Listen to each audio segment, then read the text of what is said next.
కొన్ని విషయాలు నేను మీతో పంచుకోవాలి. చాలా విచిత్రంగా ఉంది ఈ దేశంలో. ఇంత గోల్మాలు గింత కథ ఉంటుందని నేను అనుకోలే. దేశ ప్రధానమంత్రి పచ్చబద్దాలు మాట్లాడుతున్నా ఓట్ల కోసం, రాజకీయాల కోసం.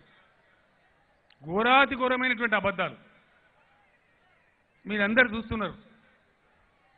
ఈ బీజేపీ పార్టీ అని ఒకటి ఉన్నది. వాళ్ళ మాటలు ఏంటి అండి? వాళ్ళతో అత్తా ఉన్నదా, పత్తా ఉన్నదా, దుకాణం ఉన్నదా, వాళ్ళకు రసీదా, ఒక మసీదా? 103 అసెంబ్లీస్ వాళ్ళు పోటీ చేసింది. మొన్న అసెంబ్లీలో 118 సీట్లకు పోటీ చేసిందండి. 118 సీట్లకు పోటీ చేస్తే గెలిచింది ఒక సీట్ అండి. అది సాగు తప్పి కన్నులొట్ట పోయి ఒకటే ఒక సీటు గెలిచినారు. 103 సీట్లలో డిపాజిట్ పోయినాయి నిన్నగాక మొన్న అసెంబ్లీ ఎలక్షన్లలో. ఇవాళ మాట్లాడుతున్నారు. వాళ్ళ మాటలు వింటే చక్కెరచి కింద పడాలి మనమంతా. అంత పెద్ద పెద్ద మాటలు, అంత దుష్ప్రచారం, దుర్మార్గమైన ప్రచారం.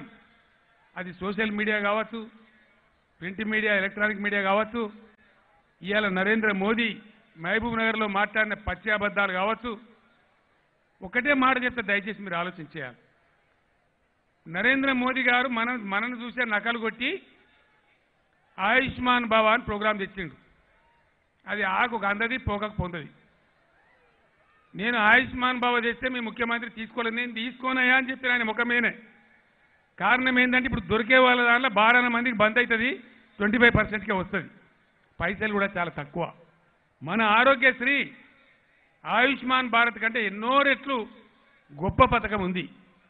మరి ఎవరన్నా దమ్మునోళ్ళు వస్తే నేను జగదీష్ రెడ్డిని పెడతా, ఏ చౌరస్తాలో మాట్లాడతారో. మీ ఆయుష్మాన్ భారత్ గొప్పదా, మా ఆరోగ్యశ్రీ గొప్పదా? దమ్ముంటే రావాలా.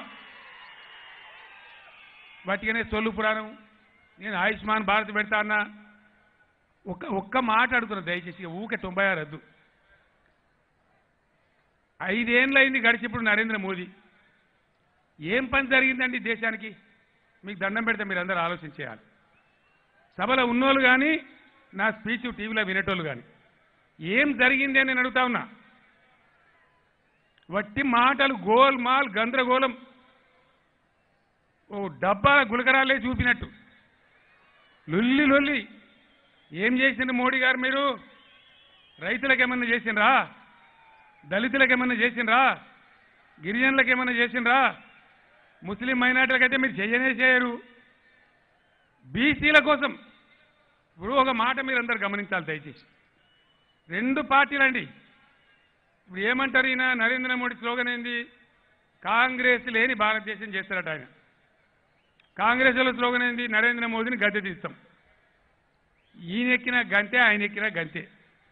దేశంలో ఇవాళ పార్లమెంట్ ఎలక్షన్ జరుగుతూ ఉంటే ఇక రాహుల్ గాంధీ, సోనియా గాంధీ, ఆమె ఇంకా ప్రియాంక గాంధీ, ఈ గాంధీలు ఒక దిక్కు.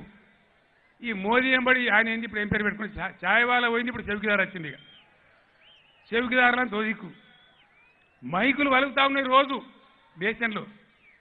బడుగు బలహీన వర్గాలకు చేస్తాం. నేను ప్రమాణపూర్వకంగా చెప్తా ఉన్నా. నేను స్వయంగా ఆయన పేరేంటి, ఆ బీసీ సంఘం నాయకుడు ఆర్ కృష్ణ ఆయన వెంట పెట్టుకొని పోయి ప్రధానమంత్రి మన్మోహన్ సింగ్ను నేను కేంద్ర క్యాబినెట్లో మంత్రిగా ఉన్నప్పుడు, అయ్యా అన్ని రాష్ట్రాలలో బీసీల కోసం మంత్రిత్వ శాఖలు ఉన్నవి, మీరు కేంద్రంలో ఎందుకు పెట్టరు? పెట్టలే. ఇందే మాట పెడిచేవారు పెట్టింది. ఇది కాంగ్రెస్ గవర్నమెంట్. నరేంద్ర మోడీ గారు వచ్చిన తర్వాత కూడా ఆయనకు నేను స్వయంగా చెప్పాను, నువ్వే బీసీ ఉన్నావు, నీ ముల్లేం పోయిందా? ఒక బీసీల కోసం ఒక మంత్రిత్వ శాఖ పెట్టుకున్నాం. పెట్టలే. దేశంలో సగానికి సగం 50% ఉండేటువంటి బీసీల గురించి 2 గవర్నమెంట్లు, 2 పార్టీలు 73 ఏళ్ళు గడితే ఒక పోర్ట్ఫోలియో పెట్టలేదండి, ఒక మంత్రి శాఖ పెట్టలే. ఏం కారణం నాకు అర్థం కాదు. బీసీల మీద ఈ 2 పార్టీలకు ఉన్న ప్రేమనా ఏంది? దీని అనుకున్న మతలవేది? మీ కళ్ళు నెత్తికెక్కినాయా? కనబడతలేదా బీసీలు ఈ దేశంలో? ఇవాళ మాటలు మాట్లాడతారు. ఎందుకు పెట్టాలని అడుగుతాను నేను. ఇవాళ ఒక ఏడాది పొద్దుైంది నేను ఈ మాట అడగబట్టి. ఈ పార్టీ చెప్పారు, ఆ పార్టీ చెప్పరు. చెప్తారని ఆశిస్తాం కానీ చెప్పరు. కానీ అడ్డం పొడుగు మాట్లాడతారు. అందుకే నేను దేశంలో గుణాత్మకమైనటువంటి మార్పు రావాలి.